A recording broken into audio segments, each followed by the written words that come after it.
Quelle joie pour un évêque de vous donner des prêtres. Voilà, je suis vraiment heureux que des prêtres vous soient donnés. Alors on va continuer à prier pour les vocations. Je suis heureux que des prêtres vous soient donnés et qu'ils soient solidaires dans leur mission. Parce qu'un prêtre isolé est un prêtre en danger.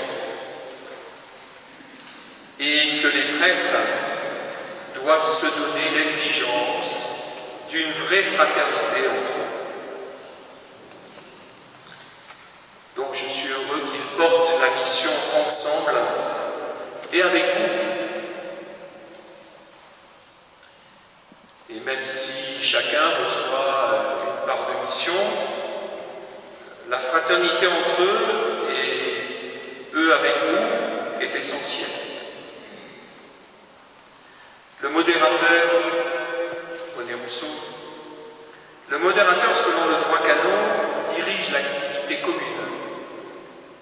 Mais j'ai beaucoup aimé le terme qu'on a trouvé avec l'équipe de pilotage de la démarche missionnaire.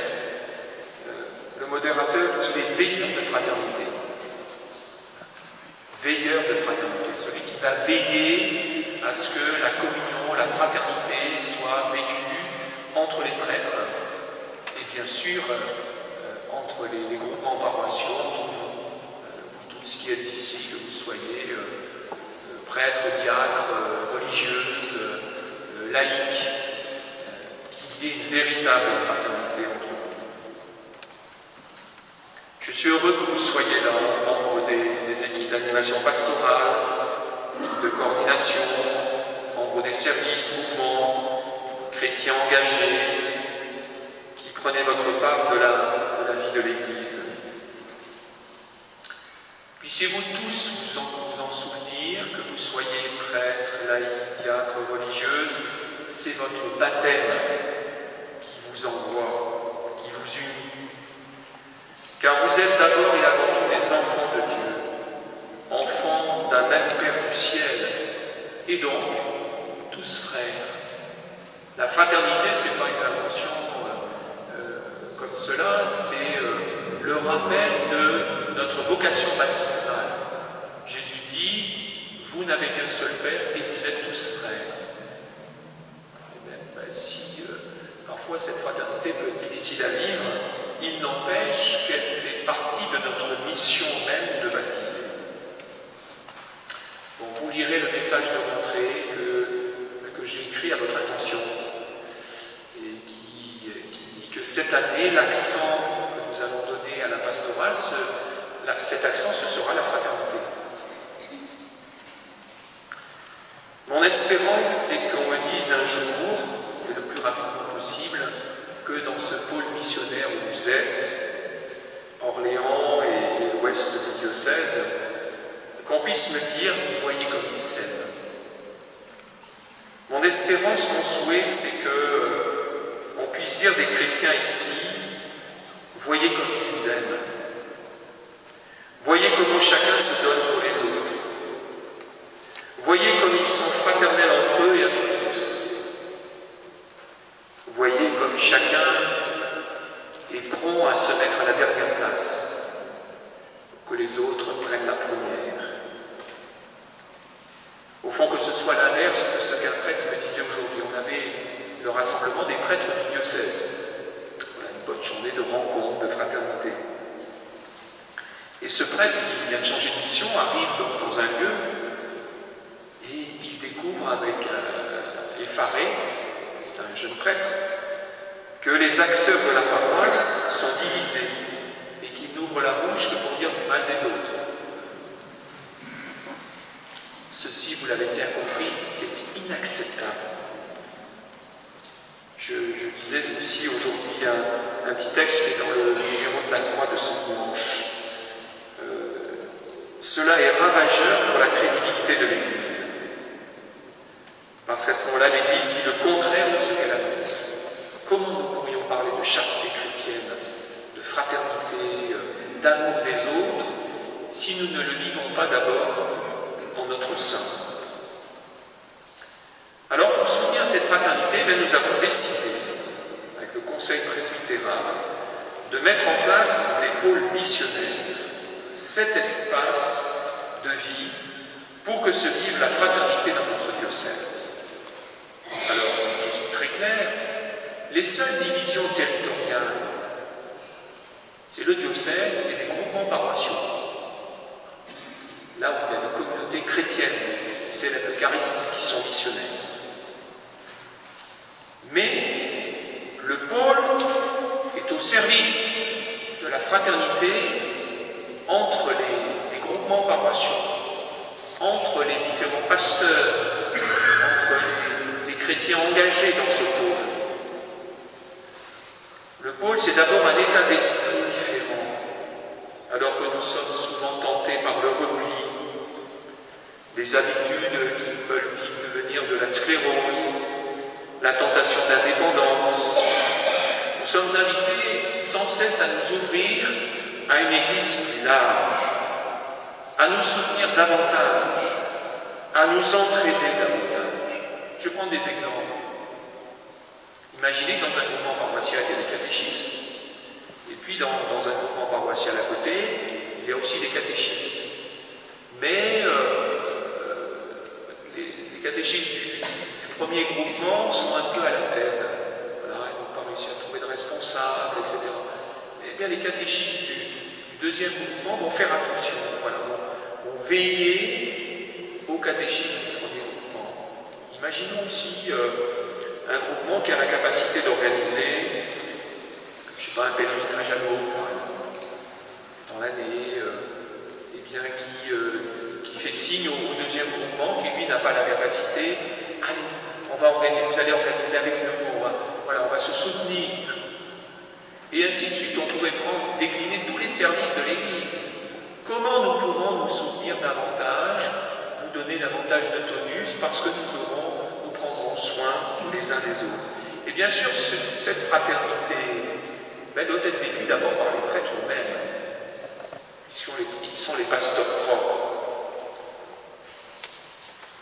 Pour nous redonner du souffle aussi, on peut par exemple organiser une récollection en pôle, dire on va organiser une récollection sur 2 journées, on va la faire de la plus large possible, et puis comme on sera nombreux, on va vraiment essayer de bien préparer ça pour que ça donne du tonus à tout le monde.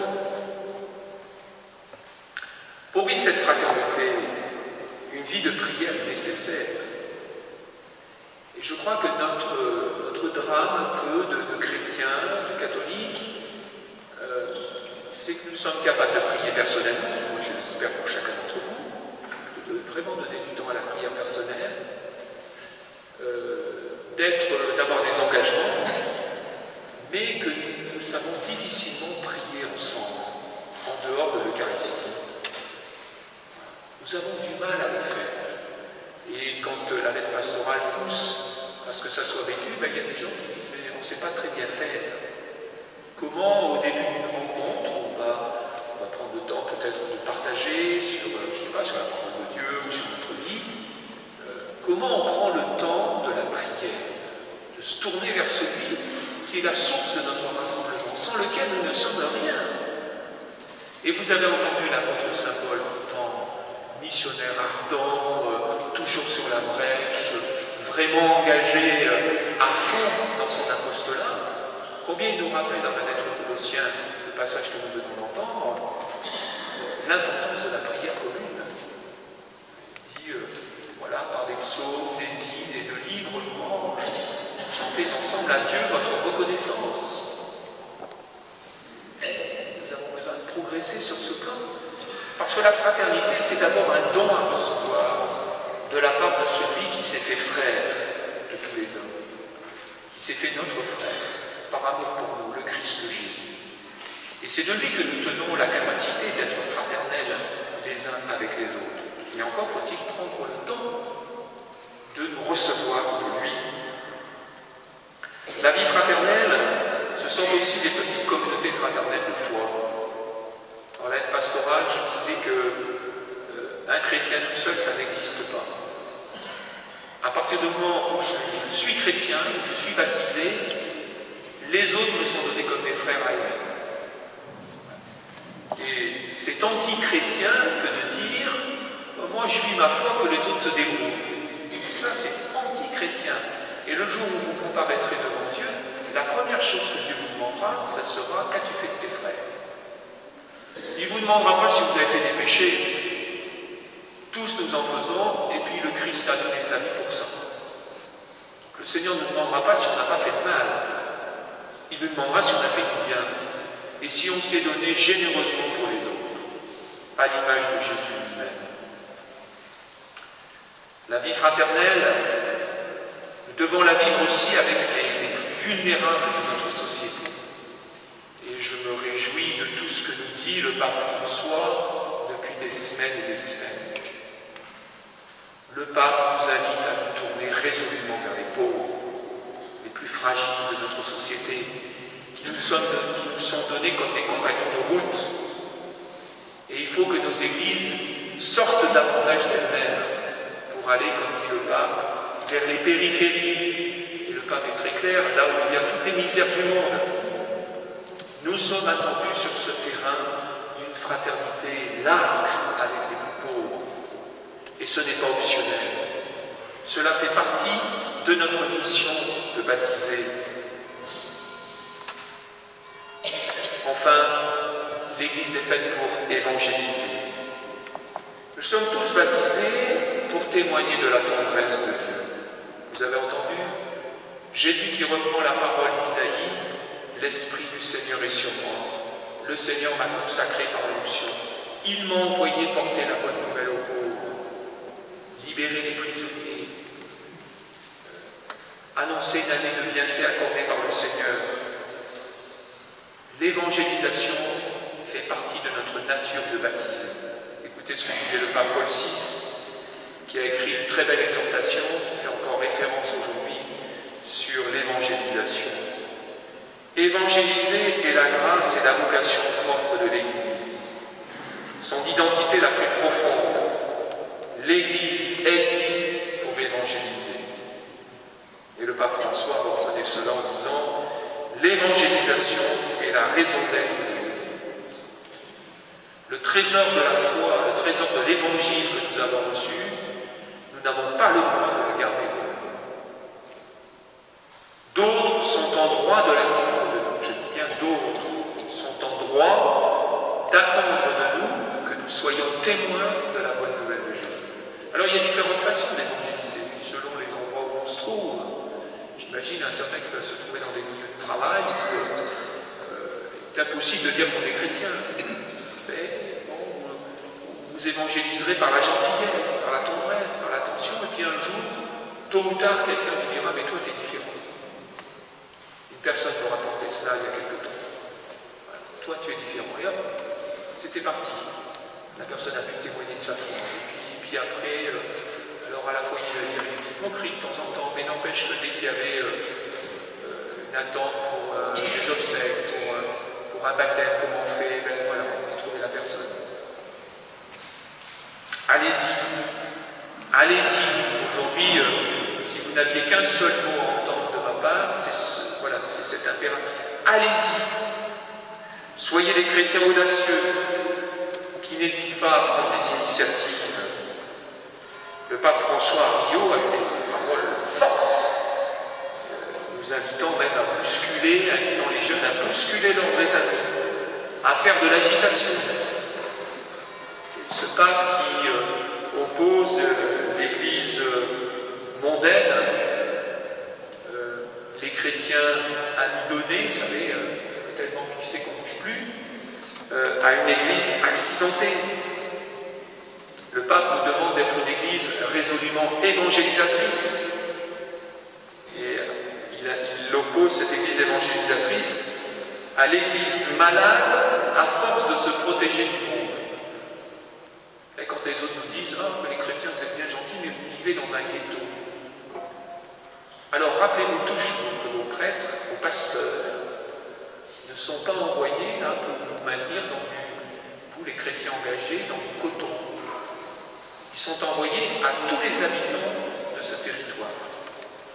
Et leur sollicitude pastorale doit être pour tous les habitants de ce territoire.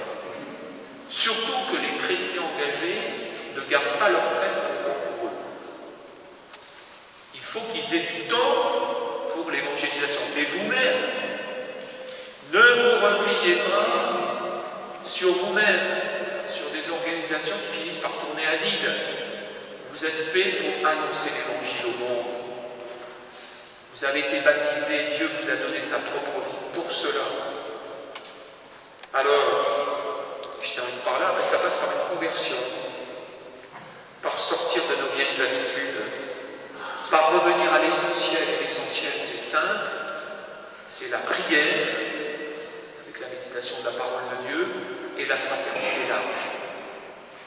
Il n'y a pas d'autre chemin chrétien que cela. Mais que disent les deux commandements principaux? Tu aimeras le Seigneur ton Dieu et tu aimeras ton prochain comme toi-même. Nous devons prendre le temps de la prière pour aimer le Seigneur, pour lui-même, et nous devons prendre le temps de la fraternité pour vivre le deuxième commandement, tu aimeras ton prochain comme toi-même. Nous devons être une église qui sort d'elle-même, qui va vers les pauvres, les malades, les personnes en difficulté, tous ceux qui souffrent dans notre société. Et la crise a accentué le nombre de ceux qui souffrent. Visitez-les, aidez-les, cheminez avec eux. Que nous soyons vraiment une église qui se sait pauvre pour les pauvres et avec les pauvres. Je vous envoie aujourd'hui vivre, célébrer et annoncer l'Évangile. Mais souvenez-vous, ensemble. Voilà, votre parole aura du poids et vous-même vous tiendrez bon parce que vous saurez vivre une véritable fraternité entre vous. Laïcs, prêtres, diacres, religieuses, et puis au-delà d'une petite équipe, eh bien, dans le groupement paroissial et du groupement paroissial avec les autres groupements paroissiaux du pôle. Que vous puissiez vraiment...